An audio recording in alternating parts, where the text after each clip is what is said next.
All right. All right. Welcome once again. So glad that you've chosen to join us today. We're excited to have you here with us as we're going to continue to unbox how I failed my life goals while pastoring. Stick around. I'm Dr. Robert Davis, family life educator and relationship coach. And welcome to Unboxed, a frank and straightforward conversation about relationships. We're going to talk about family, church, workplace, and all other types of relationships. Join me for the next few moments as we unbox the power and potential of relationships and help you to live your best life. All right, welcome. So glad that you are here with us. Before we get started, do me a huge favor. Please make sure that you like, subscribe, and share. That's right, like, subscribe, and share. And if you're listening to our podcast, the website that you want to check us out on is www.swg-unboxed.org. That's right, swg-unboxed.org. So the last couple of times that we were on this subject about how I failed my life goals, I talked about how the denomination that I served, the Seventh-day Adventist denomination that I served while I was pastoring, paid for me to get my Master's of Divinity as well as to get my Doctor of Ministry. And I talked about how even the additional trainings that I received were all centered around equipping me and preparing me and helping me to become a better congregational leader. And then I talked to you about one of the challenges as to why is it you didn't pursue some of your own personal life goals. And the reason for that, or personal life educational goals, was because I was invested so much into the organization. And so much of my identity came from me being a pastor. My identity came from me serving the organization and working for the organization and having the titles Masters of Divinity and Doctor of Ministry, that I was unable to separate myself from the organization that I served. In other words, I was poorly differentiated. That's a term that I used the last time, differentiated. Being able to say, here are my personal life goals. Here are the things that I want to do, I want to pursue, where I would like to be in 1, 2, 5, 10, 20 years from now, whether it be financially or with my children or just in my own personal life dreams and ambitions.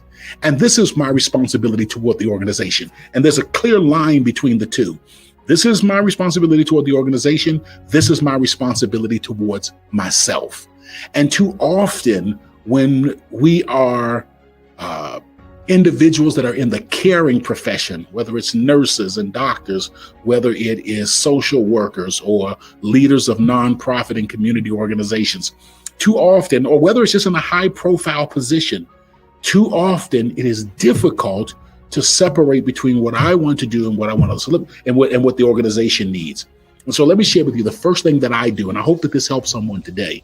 The first thing that I do when I'm leading executive coaching, I don't really care what the problem is, unless the problem is, hey, I'm about to go into my office and kill somebody. If it's not something that, extreme, which I've never had a case like that before, the very first thing that I do with executives, and they always come, most executives are looking for symptom relief. This is what's going on. Tell me how to solve this problem. And that's really not what coaching is about, telling people how to solve a problem immediately. It's more about helping them to develop long-term solutions and to chart a course for their life. But with that being said, the very first thing that I do, no matter what the situation is, which puts me into contact with the leader, is to sit down with the leader and to discuss. Let's put the organization to the side for a moment, the business to the side for a moment, the corporation to the side for the moment. And let's talk about what are your individual personal life goals. What do you want to do? Who do you want to be? What do you want to have?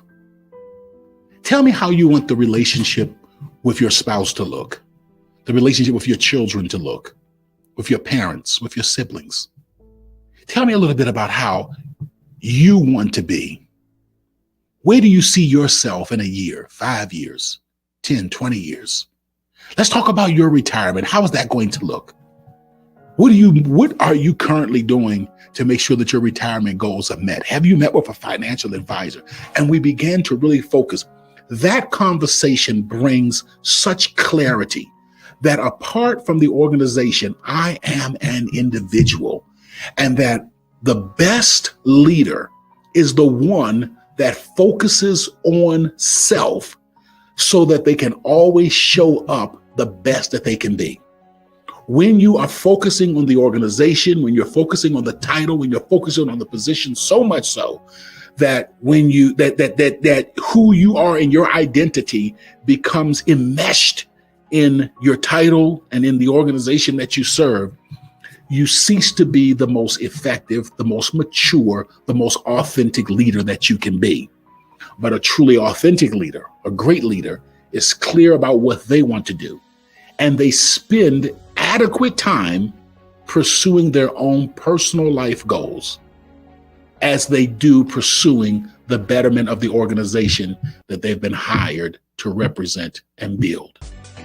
When a leader gets to that place, that they know who they are, where they're going, and who they want to be, as well as how they're going to serve their organization, and can draw a clear line down the middle, that's an authentic leader that's going to have a profound impact and change the world.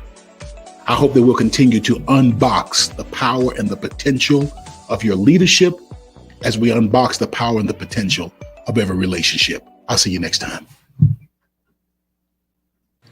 Seasoned with Grace, Unboxed also provides healthy relationship training and leadership development for businesses, churches, and community organizations.